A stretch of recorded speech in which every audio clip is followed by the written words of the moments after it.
What's up, Vet Fam? It's your boy OD, aka Mr. DisEmbarked himself. I'm back at it again, and this time, I'm back with another VA fraud case. I'm going to keep rocking with this series. It seems like you guys really enjoy this. It's very informative, and I think, again, with all the VA content or the VA compensation information coming from veterans themselves and also consultants out there, it's good to have this content out there to show you the potential repercussions for defrauding the government. So let's get into it really quickly, and I have much more to add. So this is a case based out of Kansas City, Kansas, the District Kansas, the OIG office for the District of Kansas.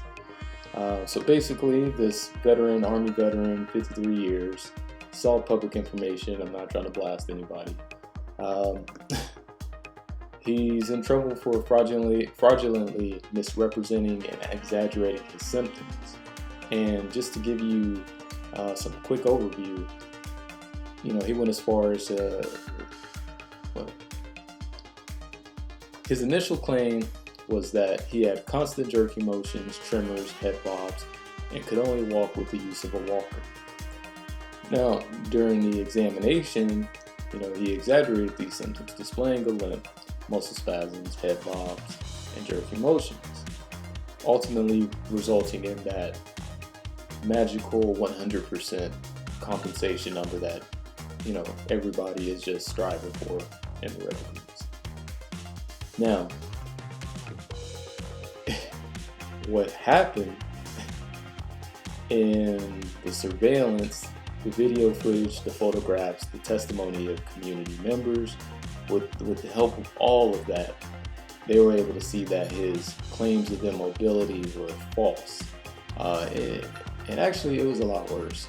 This guy claimed that he wasn't able to bathe himself, he wasn't able to use the toilet, dress himself, or eat without, any external assistance.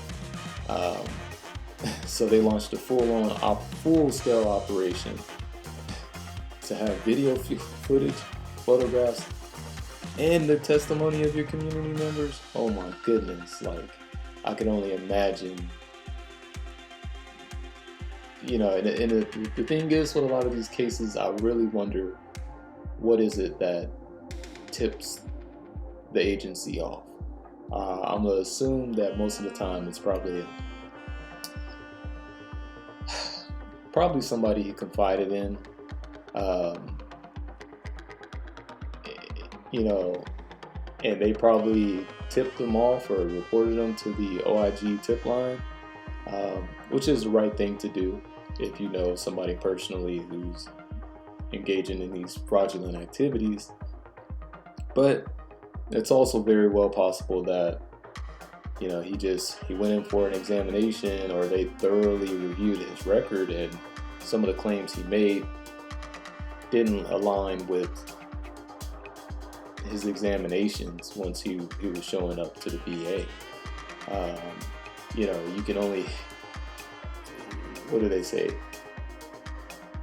When you lie, and then you lie, and then you lie, you have to remember all of these lies. That way, when you are asked about these lies,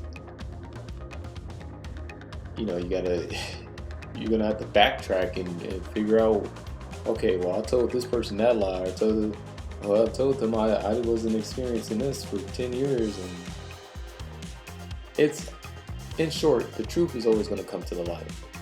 The truth is always going to come to the light. So there's no use in going to this extent.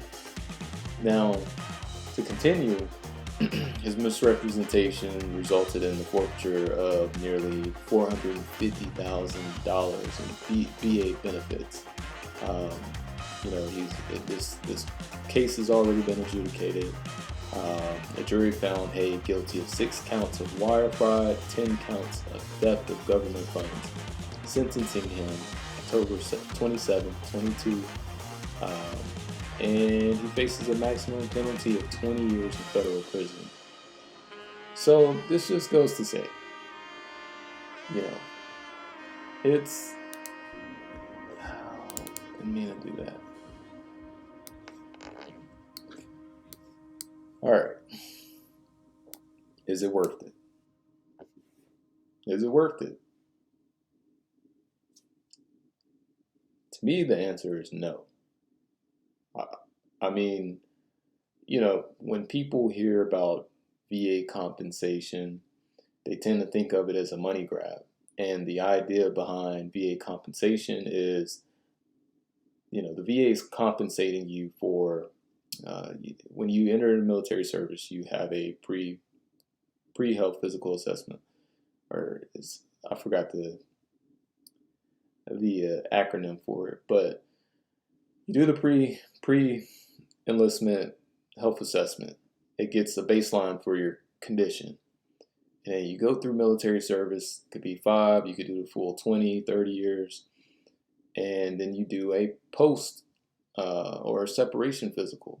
And basically this is just to see an evaluation of all the medical conditions and stuff that you've endured or that you went to medical for during your time in the service.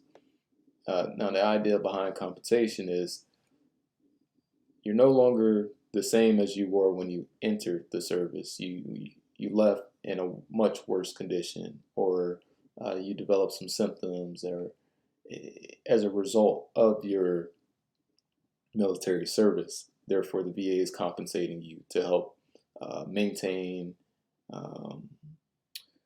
maintain your quality of life, or just help make your life easier. So, for example, if you